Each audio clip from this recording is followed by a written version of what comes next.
En date du 11 avril 2025, l'Observatoire de la lutte contre la corruption et les malversations économiques, OLICOM, a organisé un atelier de sensibilisation sur les recommandations émises dans les 2 rapports d'examen sur la mise en application de la Convention des Nations Unies contre la corruption par le Burundi. Après le mot de remerciement de la représentante du maire de la ville de Bujumbura pour avoir organisé ces assises, le vice-président de l'OLICOM, Juvenal Ntirandekura, a rappelé le rôle et la mission de l'OLICOM, en particulier la construction d'un pays exempt de corruption.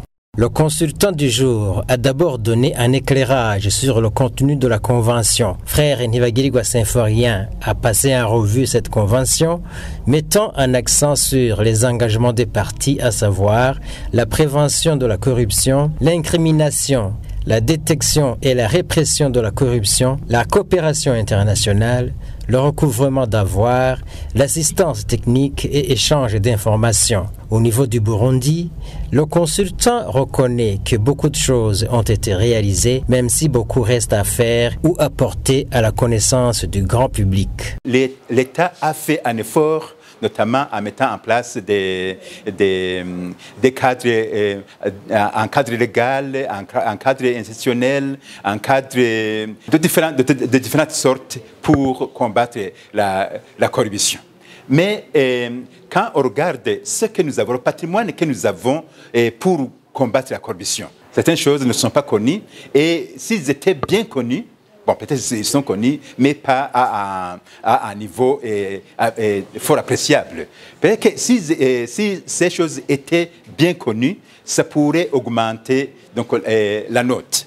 Mais aussi, le combat contre la corruption est un combat de longue haleine.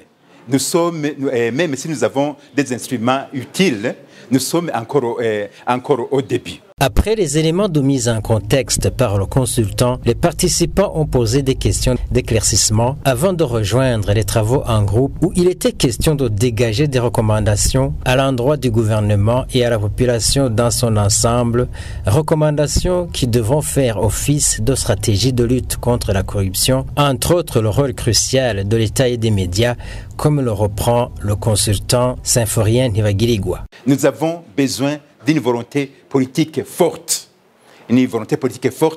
pour combattre la corruption.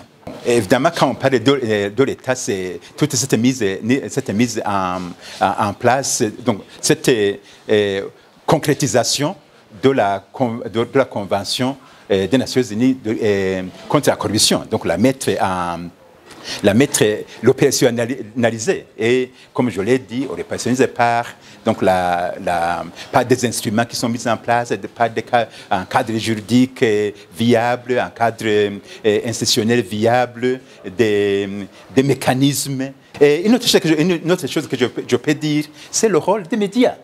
Donc, ravigorer, renforcer le rôle des médias pour que ce que nous avons de patrimoine pour combattre la corruption puisse être connu, que tout le monde, les citoyens, puissent y avoir accès. Et une autre chose, c'est que donc, le combat contre la corruption doit être un combat de tout le monde. De tout le monde, que ce soit les gens, donc ceux qui sont en bas, les citoyens, que ce soit nos leaders.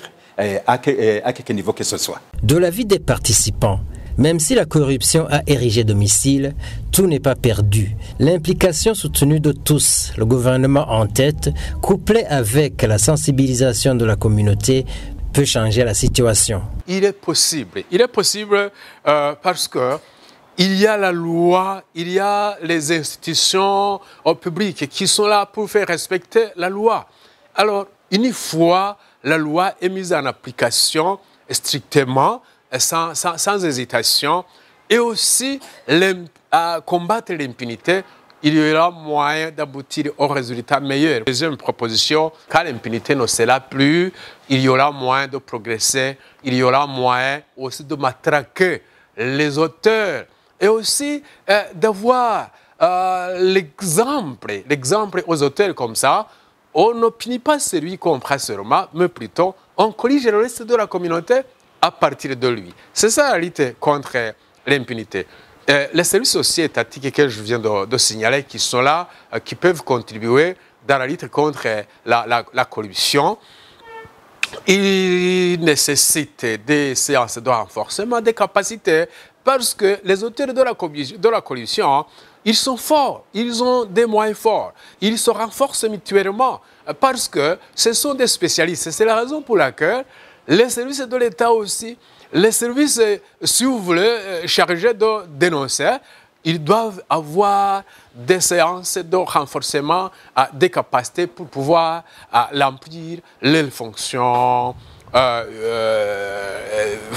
l'aise, aussi avec maximum d'aboutir aux résultats meilleurs. C'est aussi sensibiliser la communauté, c'est sensibiliser la communauté pour le changement de comportement. Le changement de comportement, parce que nous ne pouvons pas rester bouche bée devant les corrompus, devant les corrupteurs.